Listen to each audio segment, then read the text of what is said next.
Stop reading boring books. Stop reading books that do not add value to your life. Here is the general rule of thumb when reading books. It's 100 minus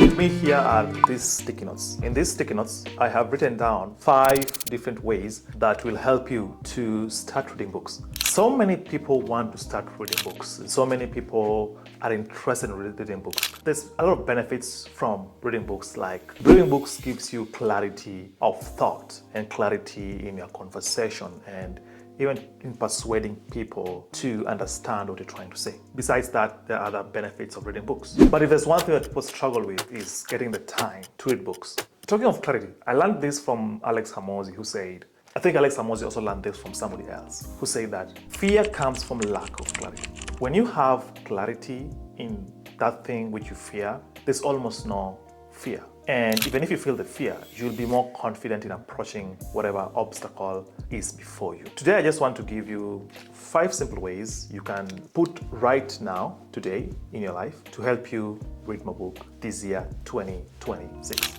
Let this year be the year where you're going to read not just more books, but you're going to read good books that are going to influence you in your health, in your wealth, in your business, and in your relationship. So the first one here, the first one says lower the bar. Lower the bar means do not put yourself very high standards when you're starting to read books. You want to read the least attainable number of pages of a book. If you have a book, like for example this one which I'm reading right now, this book is like 500 pages long. What you want to do is you want to tell yourself that you're going to read maybe just 5 pages today. So reading 5 pages of a book like this is going to take you probably 10 minutes, give or take, maybe less, maybe more. When you think about it, it's only 10 minutes of your 24 hours. That is a drop in the ocean in terms of the amount of time you have in a day. And if you say that before I go to bed today, I'm going to read only 3 to 5 pages of a book, that's what is required. It reminds me of the book Atomic Habits. And the book, just like the name suggests, is atoms are small, tiny things, right? Always have small, attainable goals. This will not just put you in momentum to keep going, but this will help you to recalibrate your mind, to tell your mind that, you know what, I'm a person who, when I set my mind to do something, I do it. So it has that benefit of putting you in that state of you are an achiever. You're somebody who gets things done. All right, let's look for the second one. The second one here is, the second one there says replace dead time. Before we continue the video, I just want to say thank you so very much for those who've shown me tremendous support in this channel for the past 5 years. It's been an amazing journey, but most of you do watch my videos and you guys do not subscribe. So guys, to continue the support and to help me and motivate me to continue to create great content for you, please do hit the subscribe button. It really helps a lot. Let's get back to the video. So replace dead time simply means instead of scrolling through TikTok, Instagram, YouTube, or whatever poison these days, how about you replace some of that time with reading books? So if you're always somebody who just before you go to bed, you always scroll through your favorite social media app, then how about you, instead of scrolling for 30 minutes, you can say you're going to spare 10 minutes to read 5 pages of a book, and then you can just go ahead and scroll through TikTok, YouTube, or Facebook. If somebody likes to watch Netflix, you can say, hey, I'm going to watch Netflix for 2 hours, but just before I watch Netflix, I want to read for 10 minutes. Let's look for the third tip. The third tip here says, always carry a book with you. So this is very, very important. It's something which I do all the time. Again, it reminds me of the book Atomic Habits. In the book, it talks about if you want to do maybe say yoga or meditation in the morning, then you want to make sure you have that yoga mat or meditation mat in a place where you're sure you're going to see it, probably stumble upon it on your way up from bed, right? That way, it reminds your brain that, oh, you need to do something. You need to meditate or do yoga. It still applies to reading books. I personally have books everywhere I go. When I go to the gym, I go to the library, I go to the supermarket, I always have at least a digital copy with me on my phone.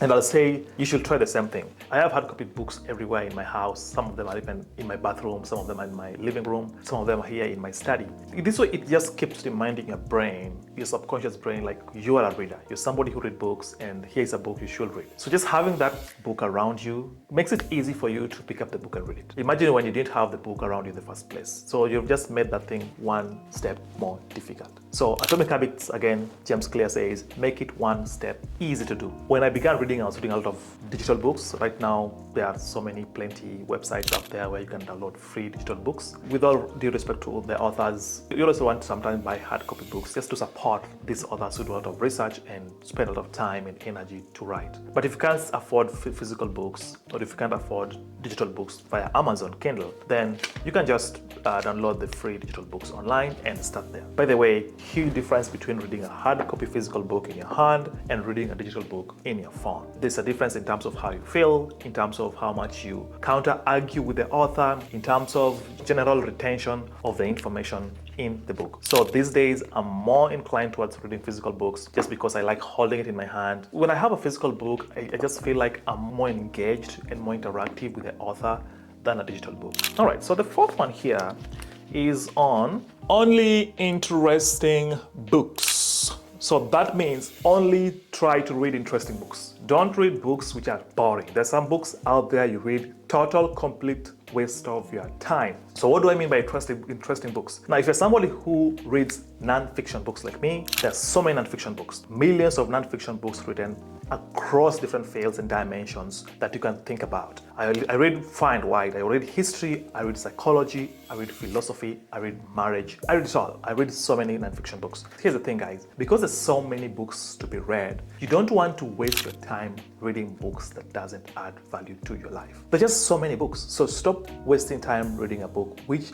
after reading a few pages, it's boring. You don't get much value from it. A good book is a book that it almost compels you to flip over the next page. And it is up to the author to ensure that when they're writing books, they are always compelling you to flip to the next page. If the author has a good information, good ideas to give, and he failed to do a good job to compel people to constantly flip on the pages, that's on him or on her. Stop reading boring books. Stop reading books that do not add value to your life. Here is the general rule of thumb when reading books. It's 100 minus your age. That is 100 pages minus your current age. That means if, for example, let's say you're 30 years old, then you want to do 100 pages minus 30 gives you 70. So read the first 70 pages of a book. Most books are between 200 to 300 pages. Once you've read the first 70 pages of a book and you are not finding much value from it, just toss the book, put it back on the shelf, pick another one and begin. If you're 40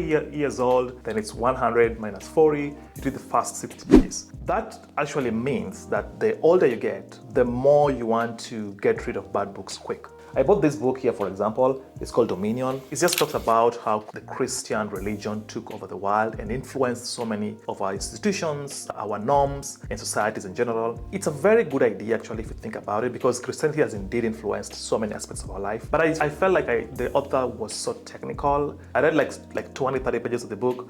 I felt it was too technical for somebody who is not an historian like me, and so I left it. And this is an important one. So the last one here is read everywhere. So you want to read everywhere. You want to read when you're traveling, you want to read when you're commuting, you want to read while eating. And this, of course, some people will be like, oh, I don't want to read while I'm eating. That's interesting because how many people do you see scroll through their phone while eating? How comes we can't substitute that with reading books? So read while you're eating. When in the gym, when in the bathroom, read. There's no problem with reading when in the gym or while you are taking a shit. Just read. Another good place to read is when you're in the waiting line. For example, you're in the bank and you're still waiting in the line, read. In the airport, if you're traveling and you're still waiting you've checked in and you guys are still waiting to be called to the line, take a book and read. So read everywhere.